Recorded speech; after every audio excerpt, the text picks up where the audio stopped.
Hi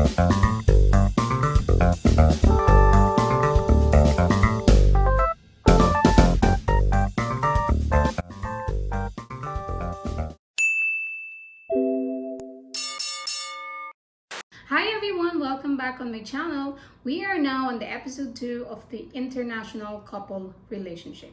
On this video, we will be talking a lot about Filipina. On the episode 1, I was able to cover the path for a Filipina to and through dating a foreigner. Today, we will look at it from the other side. We will be talking about from the foreigner's perspective, how to date a Filipina.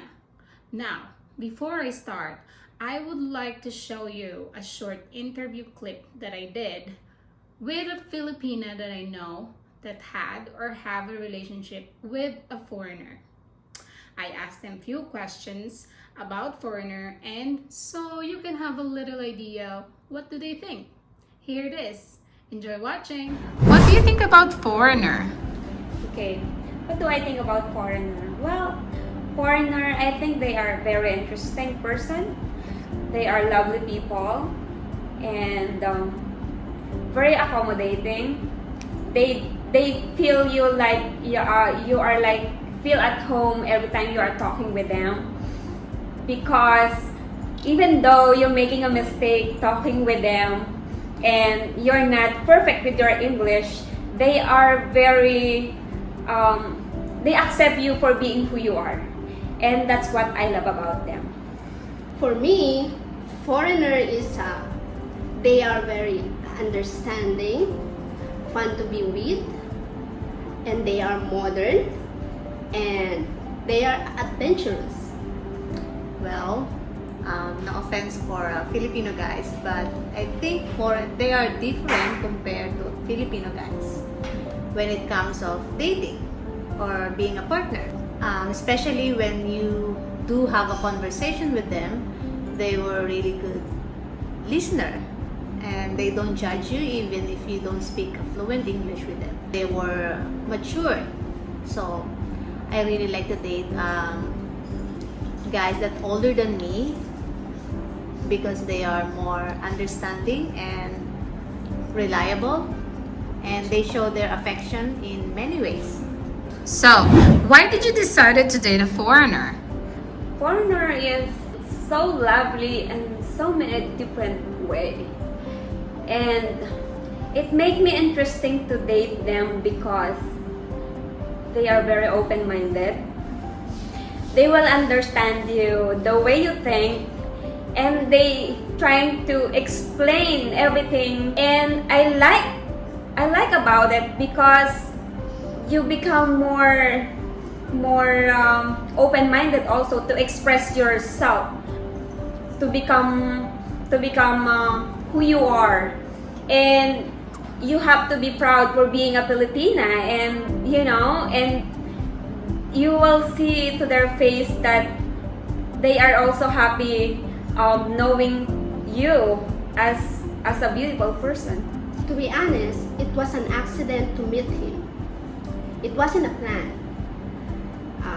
We just met in a restaurant, and then we click, and then we end up in a relationship until now.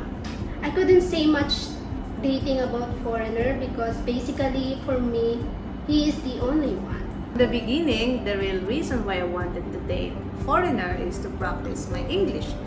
And then, by the time goes by, I realized that they are they're really a better person to date with. They are more fun to be with, and they show their affections in many ways. What qualities of a foreign man that you adore most?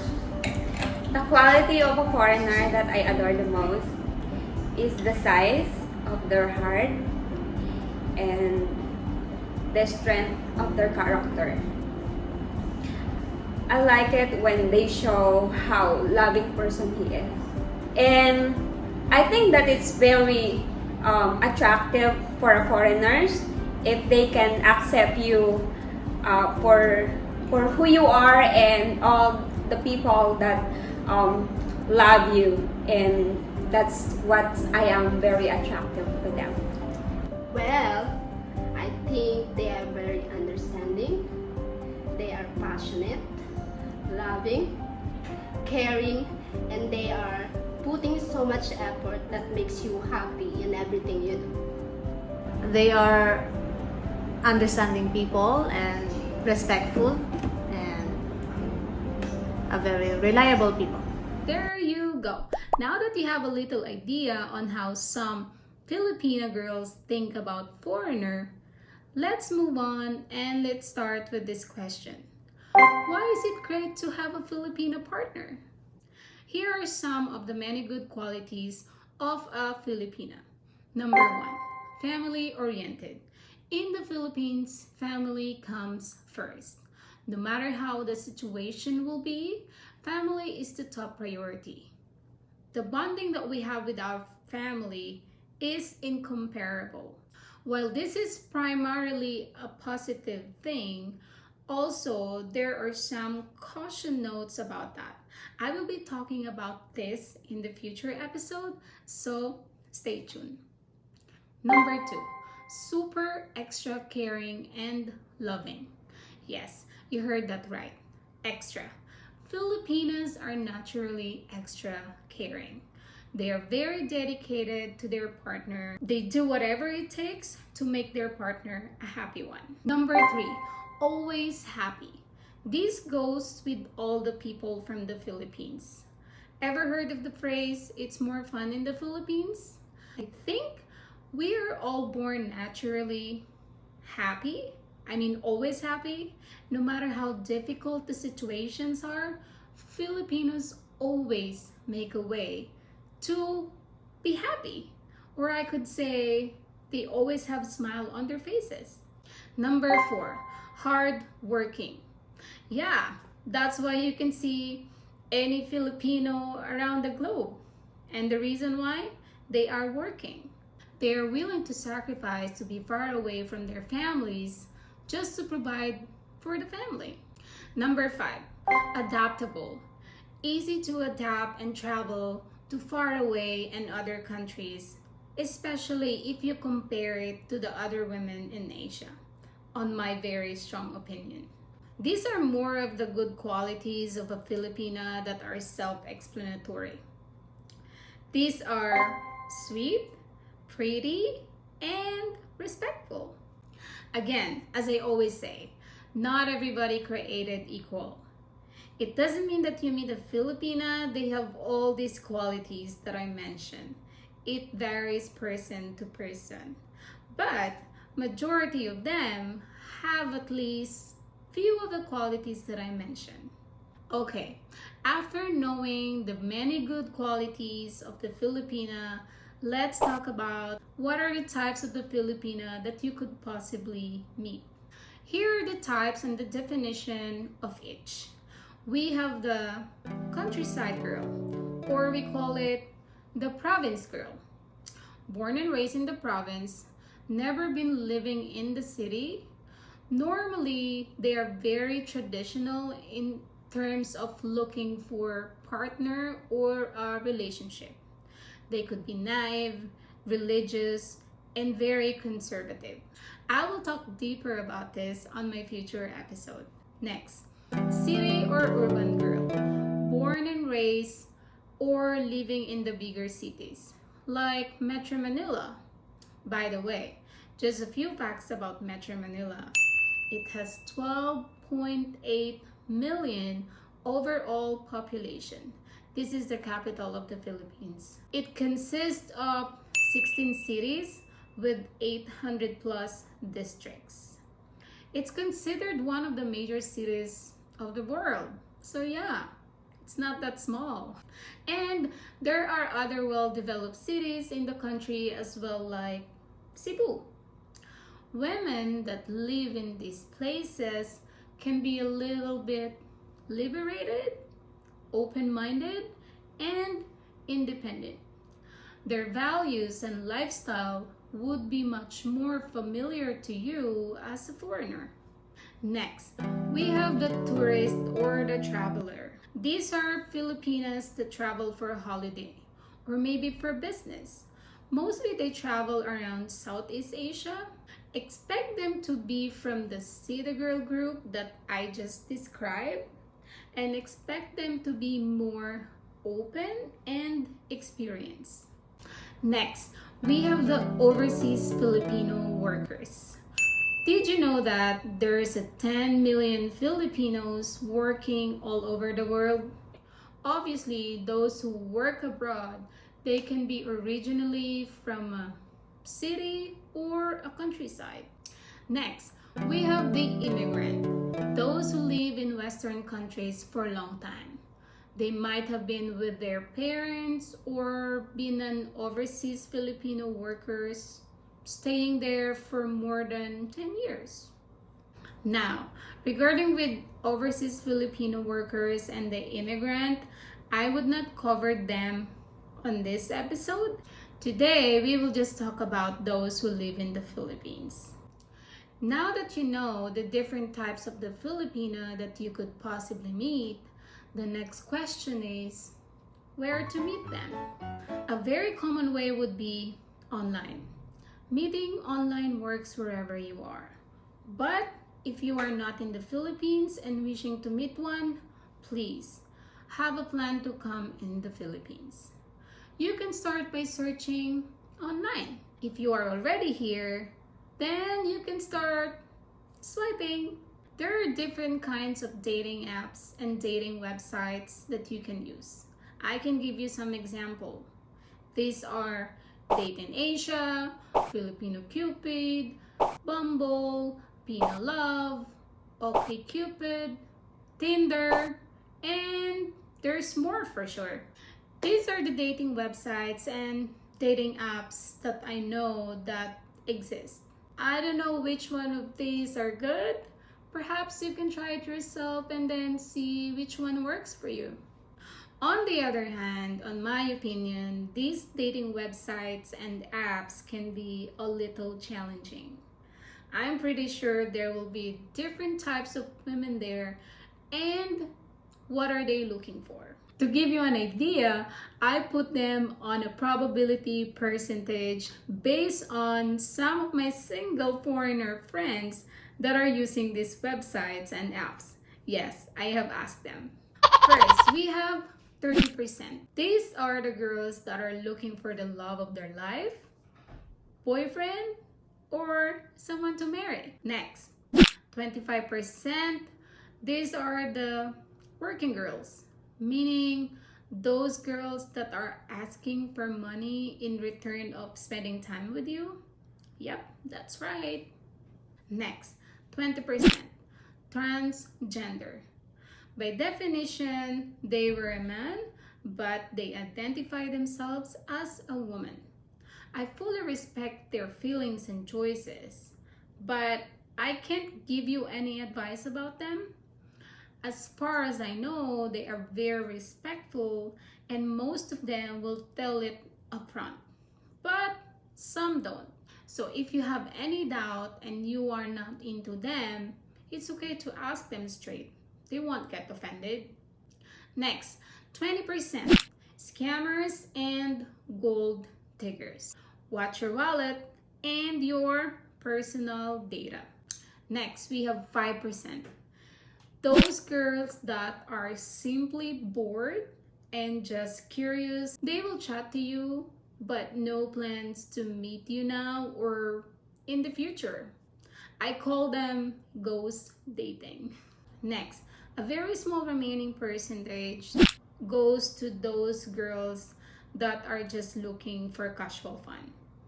They might be in a relationship or who knows what's their status. They do exist. Now, on my episode 1, I talk about the red and orange flags for Filipina when interacting with a foreigner online. Now, I will also give some of the red and orange flags for the guys interacting with a Filipina or with any women online. Again, red flag means run. 1 orange flag, proceed with caution. 2 orange flags, run.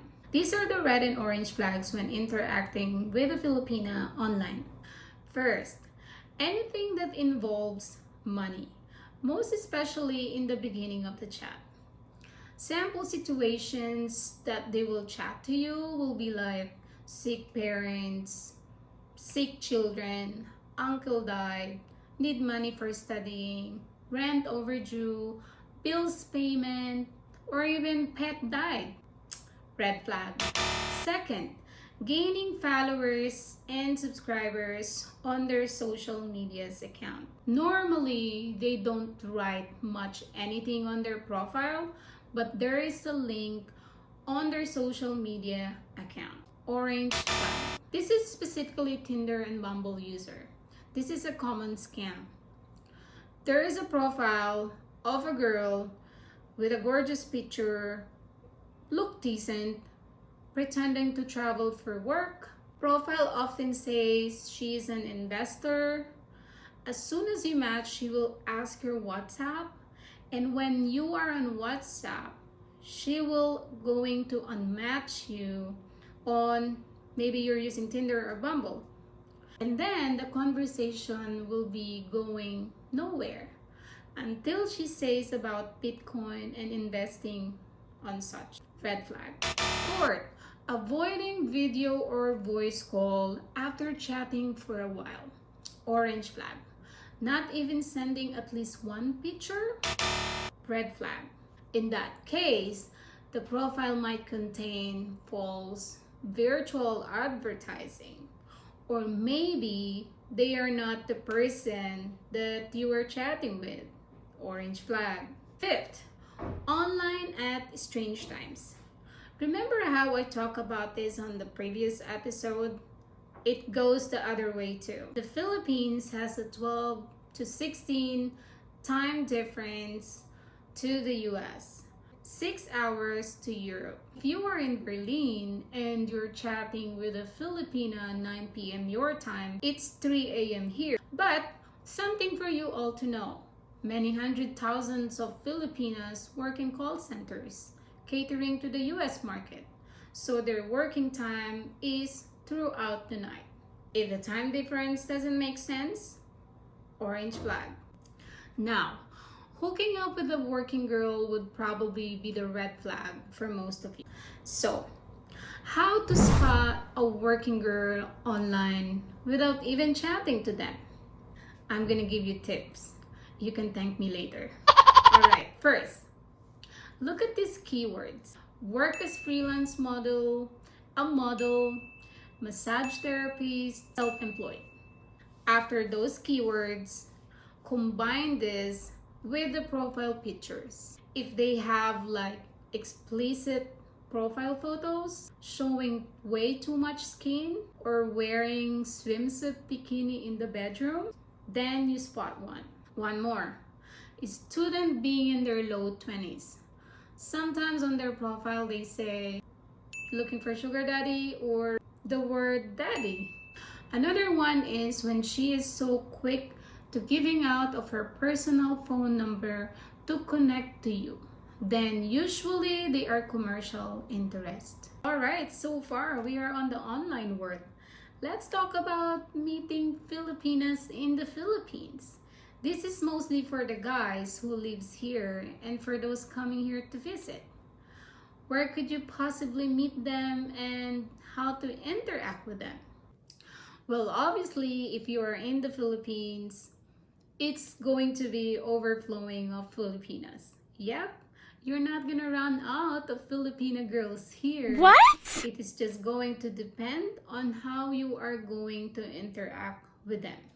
You can basically meet someone in a coffee shop, gym, malls, restaurants, dance club, events, bars, or even where you work. Well, you are in the Philippines. That should be not a surprise. In future episodes, I will get into much more detail on this. If you need a quick fix and can't wait for a couple of weeks, my advice is go to a coffee shop. Usually Filipinas are very friendly with foreigners. You just have to show them the respect. Let's just hope that this quarantine will be over soon so we can all go to coffee shops. After talking earlier about the red and orange flags, you finally found one and you are planning to have a date. Let me give you a few advice on how to impress and what you can expect with your Filipino date for the first time. Number 1, dress according to the occasion or the place that you are going to meet. We Filipinas always look at how you present yourself. And how do we judge that? By the way you dress. Yes, it's a big deal for Filipino women, on my opinion. Don't embarrass her by wearing shorts and flip-flops, except you are at the beach. Dress doesn't need to be extravagant. No need for a suit and tie, just long pants, closed shoes, and a shirt. Then, happy days. Next, if the Filipina that you're meeting is from the province and it's first time meeting foreigner like you, expect that she would definitely be shy and nervous and probably going to be really quiet. Make sure to make her feel comfortable and not intimidated. If she said to you during your chat that her English is just basic, maybe prepare to speak a little slower. She would really appreciate it. If she is not really talking, try to think of topics that she could probably be comfortable talking about. Example, favorite movies, how many siblings she has, or does she play sports? Talk about it. Maybe favorite food, does she cook? If she does, what's her favorite dish? Something like that. She would definitely would have something to say. Next, before the date, ask her where she would like to meet. Don't feel weird if your Filipina date would say, it's up to you. Mostly Filipino women are just going with the flow anyway. In that case, make sure you select a place that is easy to find and a public kind of place where a woman will be comfortable meeting you as a stranger. Best thing, think about food. Impress her. Bring her to a restaurant that serves rice. Yes, rice is life for Filipinos. Next, on the first meeting, under no circumstances, ever ask her to meet you directly in your room or your condo or your house. You would completely lose my respect for even trying. Next, try to speak or show interest or willingness to learn few words of Tagalog. That's our national language for those who doesn't know. All right, that is all for this episode. I covered the basic information that you should know about a Filipina. On our episode 3, I will be going to give you more details about these topics. And of course, I will add some more, like how to cope up with culture differences. So if you haven't subscribed yet, please do it now. If you want to get notified on all my videos, don't forget to hit that bell button. And if you like my videos, please give it a thumbs up. Alright everyone, thank you and see you on my next videos. Goodbye!